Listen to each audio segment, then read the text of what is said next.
Almost 2 years later, we're going to be continuing into the section called Personal Victory and Overcoming Sin. And I'm just going to read the question and then hand it off to both of you, if that's okay. All right. Question 1. Do you harbor unforgiveness or bitterness towards others? Yeah, where do you begin with those? I mean, those are some of the most critical, hard issues that the New Testament is dealing with.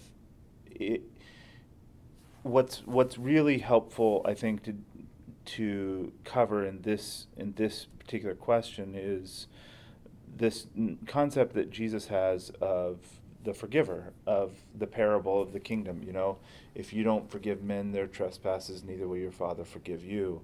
And how essential that is to all of our Christian experience, that we don't have places where we just can't let go. This is a good opportunity to talk about how people have struggled with and overcome, pain in their life, trauma, difficulties, bad relationships. This is a really good way to get to know people in regards to how we interact with forgiveness and bitterness. The other thing to mention, I think, is what the effects of bitterness are. Like, these two ideas are associated, unforgiveness and bitterness, but there's all these, but what we usually see is bitterness, like this this inability to get along with people that comes from deep hurts and things that are unresolved, that those are often indicators that there's some unforgiven thing in the past. And so it's good to explore with people where those things could be. Mm-hmm.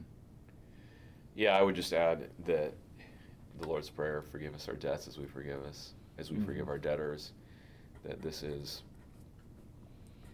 absolutely vital if we're going to stand before God one day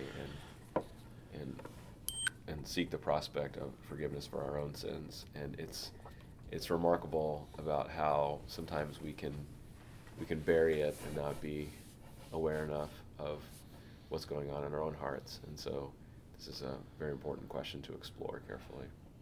Got it. And during the spiritual assessment process, do you like to see people go through making forgiveness towards others in the past before moving on into communion with people? Is that an ongoing process before communion, or is that something you do with the church?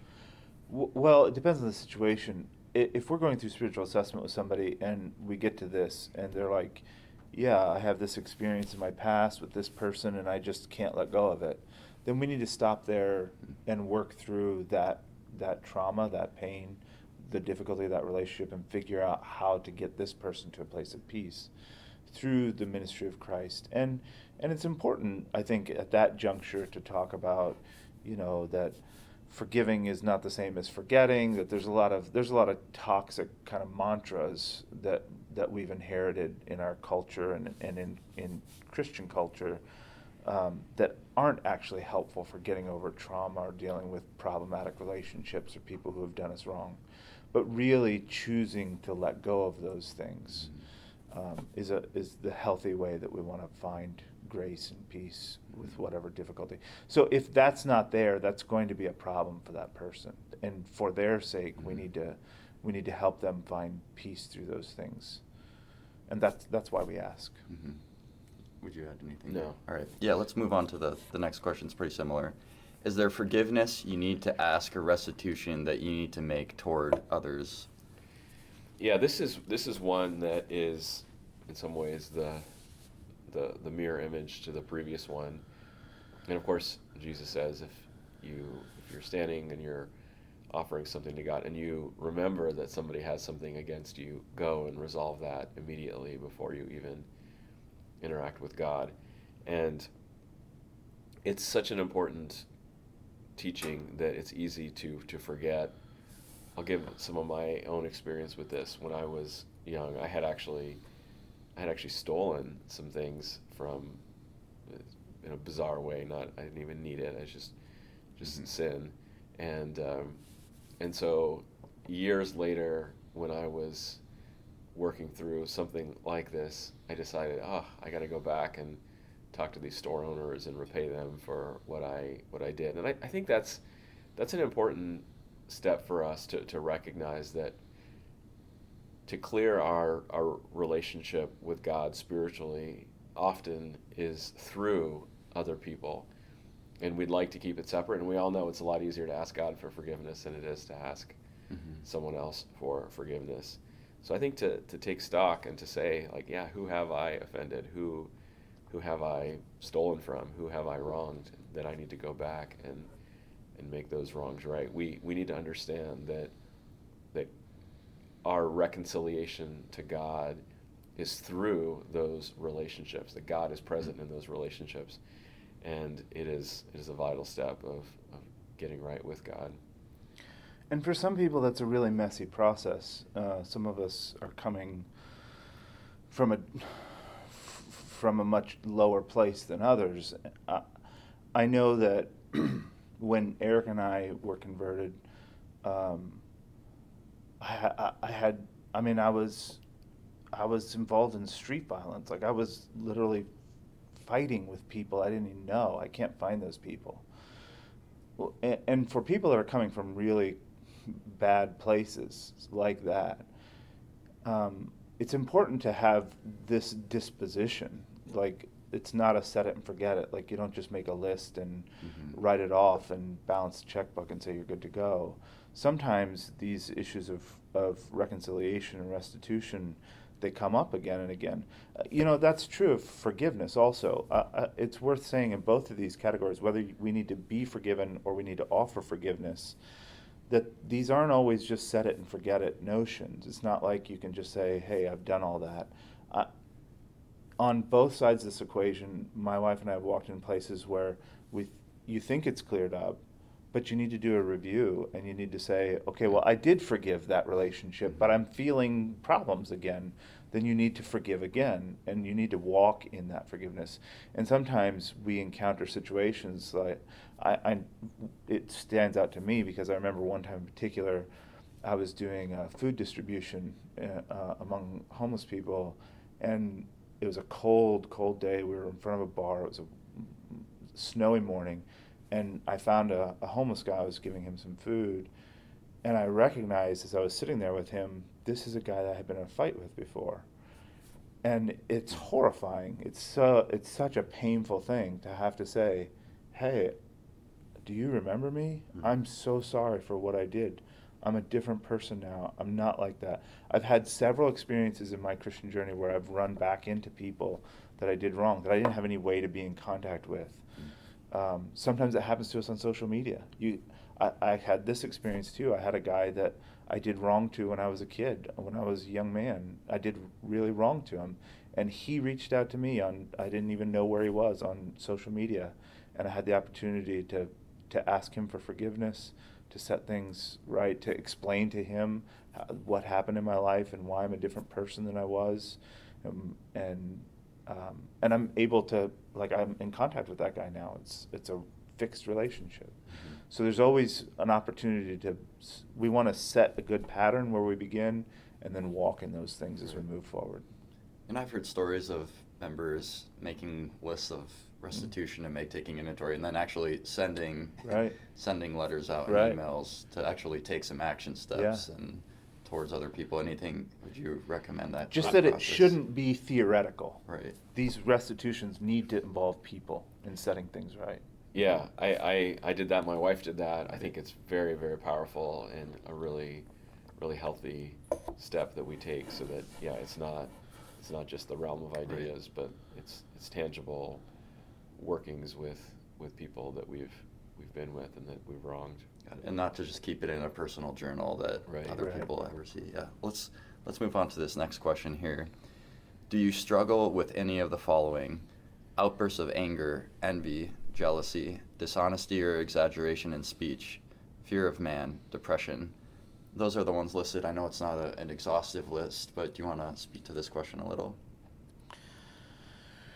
Yeah, I think these are it's a good kind of cross-section of a life. And it's funny when you ask people, a part of this process is to ask people things specifically that we don't often get asked in our lives. Mm. Like, how often do you sit down across the table with somebody and say, do you struggle with anger in your life? Do you practice dishonesty in your speech? Do you have, does fear of man or envy control you? And hopefully when we have these conversations, my experience with people in talking about these things is that it's kind of like, I don't usually find people just saying, oh no. It's usually like, well, yeah, I do see some of those things in this place or that, or when I get in this environment, then I respond in these bad ways, whether that's anger or fear of man. And to take stock of those things, the way I talk about this, and I often bring up this exact point when we talk about spiritual assessment and its value, is that, we're asking these things not as a pass or fail. It's not like we're grading people. Mm-hmm. The reason I want to know if a brother at my table struggles with depression, it's not like if you struggle with depression, you can't be a part of our agape and our Mm-hmm. communion. It's that if you struggle with depression, I want to know that so I can help bear your burdens, so I can help be involved in that struggle in your life, so that we can pray together, so that you have a support network that you can say, hey, brothers, I told you I struggle with this thing. It's rearing its ugly head in my life, and I need help. Let's work together on it. And that's why all of these things are here. Do you have other comments about this? I would say as well that several of these are ones that can, well, okay, so one example of the outbursts of anger, this is one that it can be the dramatic, like someone who's breaking a cup or smashing a plate and yelling and screaming and hitting people. That's possible.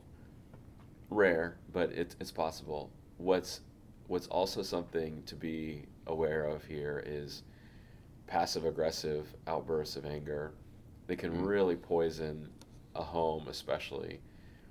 I've interacted not too long ago with someone who his children have disowned the parents, and spent some time working with him through that. And a lot of that was because of just years and years of this anger that was expressed in very unhealthy ways. And now his children are old, and most of them moved out of the home. We want to know this as well, and probe, what does this look like? How do you deal with emotion and stress for the sake of your family? And then I'll pick another example here with the dishonesty or exaggeration in speech. I actually did once a spiritual assessment with someone, and they admitted it, and then literally at the end of the night, they had to confess to me that they had exaggerated in their spiritual assessment about different things. I mean, that's how pervasive it was. Wow. And it's good for us to put that on the table, because these are issues that if we identify them and name them and can be proactive in seeking to crucify the flesh there, we can make positive steps. And so I think it's just a great set of questions to lay out some of the common struggles that we face and that are going to impact the body. Because, I mean, even in speech, for example, how one communicates, that can have serious ramifications on the body in terms of how we weight different things that someone says and how we process together, just basic patterns of communication. So I think this is a great list of taking stock of typical shortfalls. Right. The other thing is that we're creating an expectation. If I'm sitting and you're doing my spiritual assessment, and you ask me this question, and I say, I have had struggles with anger here, and here, and I do find myself being controlled by the fear of man, and here's how it manifests in my life. What we're doing is we're creating an expectation that that's something that we're supposed to talk about as brothers in the church. This is how we're involved with one another, so that in the future, that about me, and when you have a concern, you can say, hey, brother, is this that? We talked about this in the past. Is this something that you're struggling with again? So that there can be some intervention from the outside, because what because we all want to grow in Christ, and we're recognizing the need for the church to do that. If whatever of this list is mine, whatever things that I struggle with up to this point in my life, I'm still struggling with, and I need other things to help me set those things in order. And my brothers are an important part of that distinction, an important part of that process, so that when I'm acting in certain ways, somebody can say, "Hey, are you operating this way because of depression? Are you operating this way because of the fear of man? Are you being truthful? Are you actually being really truthful about those things?" It's a huge part of Christian life. Right. And I'm just going to read a small sentence in the beginning of the spiritual assessment, just because I think it's worth noting that if you deal with these things, it's not a litmus test of acceptance or rejection. It says here, for instance, if someone does struggle with a fear of man or depression, this does not imply a rejection, but an important area for the church to know that a new brother or sister will need support in that area to overcome. Right. And it's kind of like it's the first, naming the problem is the first Right. step in overcoming it. Exactly. And it's not necessarily like, oh, you deal with this, you're out. Right. It's much more, we're going to surround you and help you. That'd Yeah, be right. I think it's in all these categories, but one of the places I've seen it a lot lately is in the area of depression. There's a lot of people that struggle with depression, and I think a lot of those people that struggle with depression, I'm not qualified to speak on that very authoritatively, but I know a lot of people who have that struggle, and a huge part of overcoming is having relationships where you can talk about that struggle, where you can pull people into your life as a support network when you're struggling that way, and have people who care and people close enough. Because the hardest part of that struggle in particular, and any struggle with sin, I'm not necessarily saying depression is always sin, but in any difficulty we have in our life, having to go through that on your own is often the worst part of it. Right. And I know that's the case with depression, is that it pulls people into a spiral where they're just in their own world, and it's an ugly world. Mm. And to be able to bring in some light from the church and say, let's talk about this together, let's walk through it together. It's life-changing stuff. Hmm. Right. Yeah, let's move to the next question here. Are you caught up in any addictions? This includes smoking, marijuana, alcohol, etc. Yeah, I mean, we live in a world of lots of substance abuse, and this is one that a lot of people, especially coming from certain backgrounds, will have more struggles with. I mean, alcohol has been something that a couple of folks in our agapes in particular have really, really struggled with, and it is so important. It's similar to what you just said, to put that on the table and to identify, hey, how long has this been going on? What are your triggers? How can we walk with you through this? And what are your coping mechanisms that you have that we can reorient in healthy ways rather than going to the bottle or cigarettes, etc. So there's a whole world that each of these entails, Mm-hmm. and insofar as we are working with people that are from backgrounds that aren't, quote unquote clean, this is going to come up a lot, and we should be delighted to work with people who struggle in these ways, but we just have to know it and begin to develop strategies around that. Mm-hmm.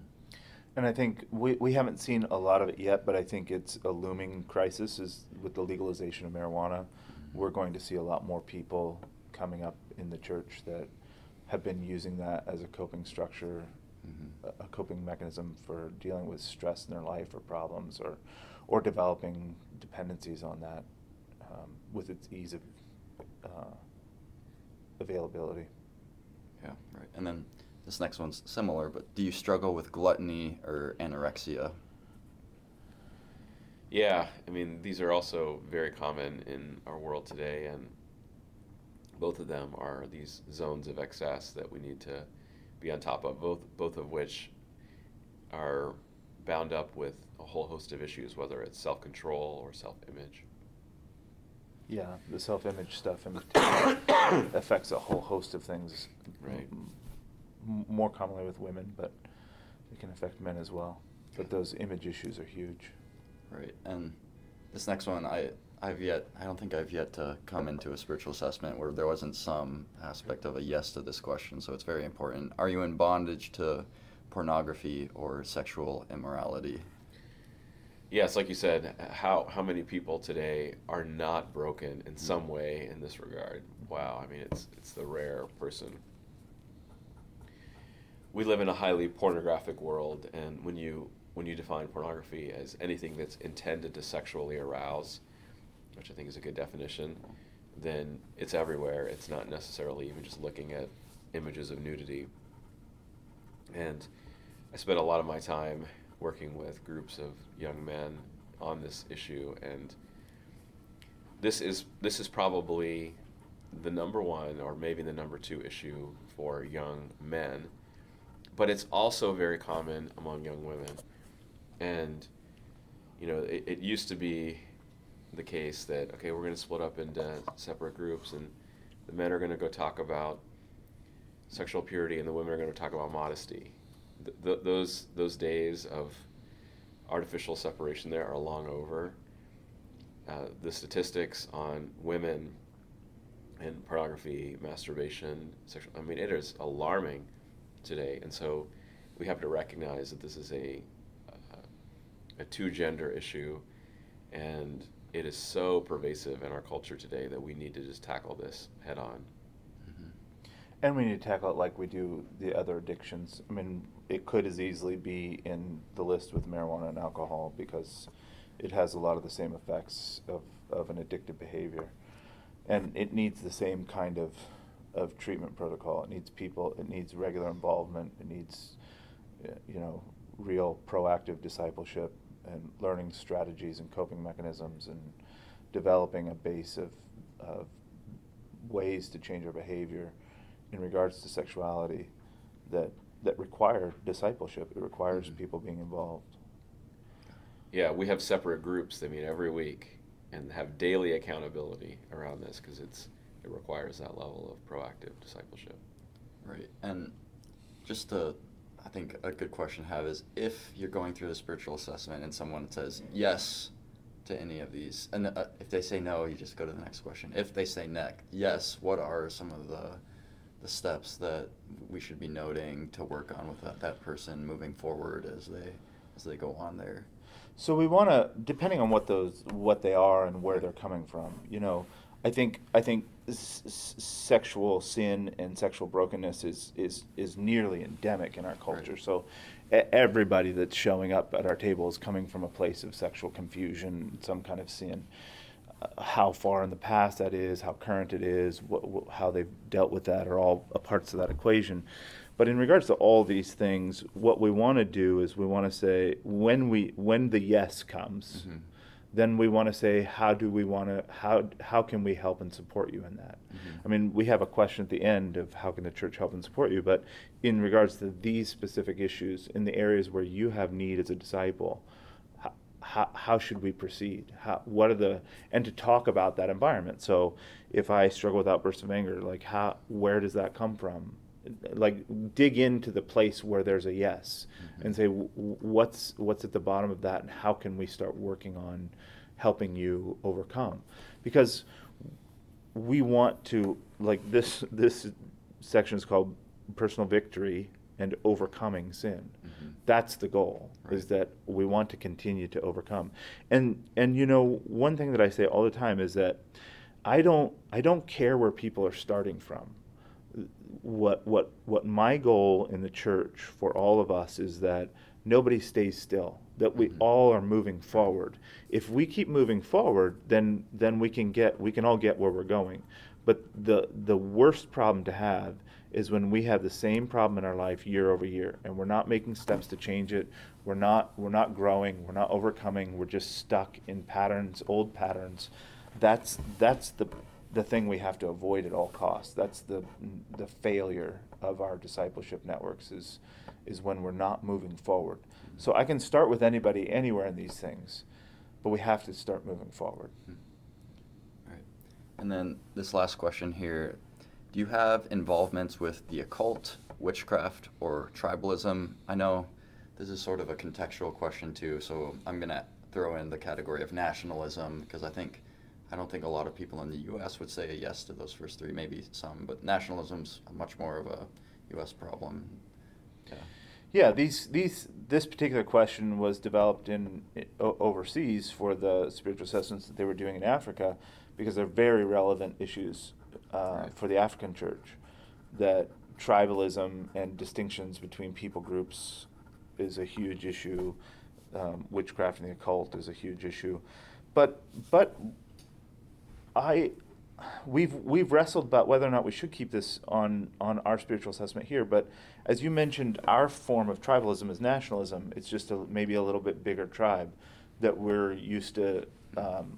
This idea of American exceptionalism, that we're the best people on earth, like that is just tribalism. It's just on a slightly bigger tribal scale than what we're used to dealing with in other tribal contexts. So we would address it the same way. But the witchcraft and occult is also a looming issue for us in a couple of respects. In popular culture, witchcraft and the occult is kind of like it's an oft repeated token that comes up in popular culture. And so these ideas, whether it's in literature, the Harry Potter stuff, this witchcraft as kind of like a pursuit, like a diversion, a recreation. But there are people who are seriously into occultic practices, whether it's neo-paganism. I mean, where I come from, there are. I come from a place in the Northwest where there's very explicit neo-pagan and witchcraft occult. So I don't know how much of that we'll deal with, but where I see the most interaction with these issues is in people's thoughts about the afterlife and the death and the dead. And so whether that's ghosts, ghost stories, this kind of stuff. And I think that because of the pop culture associations with those ideas, the idea of your own little ghost story isn't seen as, it's kind of an innocuous thing. I don't believe that it is an innocuous thing. I think that there's a kind of what I call secular animism, where it's like this ghost storytelling, and I think that a lot of homes, I don't know how many, but certainly ones I'm familiar with, grow up with this idea of grandma or grandpa watching over you from beyond, or your dearly departed loved one is happy that you're here, and he's here and he wants you to know X, Y, or Z. And this kind of modern take on necromancy is really just a recasting of the old form of necromancy. It's trying to connect to our dead ancestors from beyond the grave, and it's a forbidden thing. And we need to, even if we don't understand all the implications, we need to know that those are forbidden practices. We're not supposed to be in communication with the dead. We're not supposed to be trying to reach across the veil and contact spirits or tell ghost stories or have associations. It even happened. I was at a Christian wedding, like a conservative Christian wedding, and it was one of the people getting married had a parent who was deceased, and in the midst of our kinds of people, it goes over in public, like, your mother's here and she sees you and she's so happy and she wants you to know X, Y, and Z. That's modern animism. So those are things worth talking about, I think. Would you add anything No, there? no, that's great. Yeah, I think you covered it really well. Well, that's a wrap on this section. Would you anything else you'd like to say about personal victory or overcoming sin? Just that I think this is one of the most important sections we talk about, because this is the nitty-gritty of my personal life. It's kind of like exposing who I really am. And this is where we want to get to at our communion tables, where we don't have to have pretense about who we really are. And it's hard to start, but it's so edifying to be in a place where you can really be you, with all of your frailties and all of your problems, to sit at a table with people who know you and be real, not have to. Let me say it this way. I think what we've been trying to make for in my whole time in the church for 20 years is a place where people can be real, really be real with each other, where we're really a family, warts and all, where we know who each other are. And I used to think that it was deception or lying that prevented that most. And if you just got honest, that you could have real relationships in the church. And that is a problem. People do purposefully obscure who they are sometimes in hypocrisy and in deceit. But the bigger problem that I've come to realize is that what keeps us from being real with one another in the church, and real with one another at the agape table, is not a false sense of me.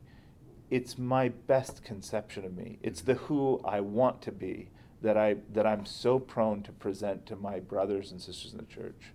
It's not a manufactured me. It's not a false me. It's just me at my best. Mm-hmm. And me at my best, if that's the face that I wear when I'm with the church, then you can't do anything. Like, you can't work on the real stuff. And you have to get past me at my best.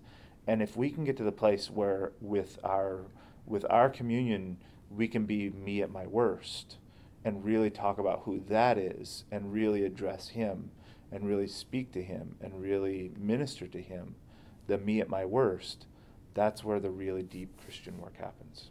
Right.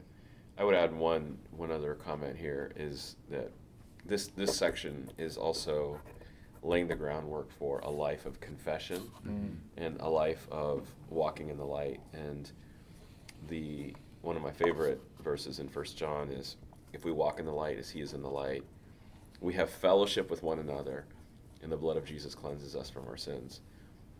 There's a double benefit from walking in the light, which is that we get true, authentic fellowship, koinonia. Without that, we don't have it. And we get Jesus' blood cleansing us. Who doesn't want that? This section lays the groundwork for that.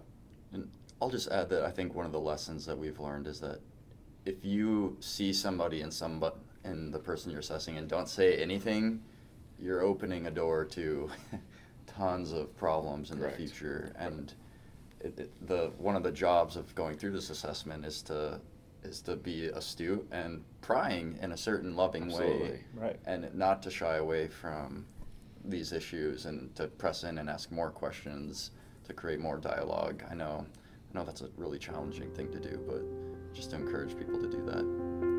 Yeah. All right.